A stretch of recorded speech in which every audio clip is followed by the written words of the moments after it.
So I had really strict upbringing, a lot of rules, very strict parents, right? And when I got into my 20s, I didn't want any rules and broke them, etc.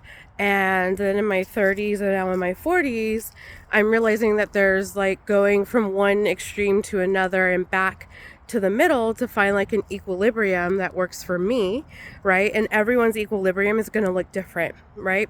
So, but as someone who had a strict upbringing, I see and understand that there is a point and purpose to having rules and some form of structure, like a bedtime and adulting and all that, right? So as we get older, we see that there was a purpose to the chores that we had, the bedtime, etc. And as we get older, we have to parent ourselves, right? And some of us more so than others, especially if our parents failed us in more than one way or another. And sometimes we come off as the villain to others around us who don't have any structure or rules or any kind of organization. And as someone who is trying to implement that into my life so that I can achieve my goals and whatnot, I come off as the villain. But I am very clear about what I expect and what I'm doing and why. And if someone chooses not to understand or take that seriously, then yeah, I'm going to come off as overreacting. But like I said, it's okay to be the villain. Sometimes we are going to be the villain to those who are not doing what we're doing. And there's also a point and purpose in that. Sometimes the point in being the villain is to initiate change in those around us and in our lives that should have happened already.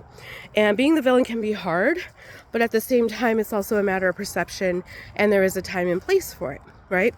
So, I say this because it's been coming up a lot around me, for me, and with those that I've done readings with recently. So I know that there is a collective message and meaning to that. So again, if you would like to discuss some of this or need help with that, I offer readings and we talk about stuff like this.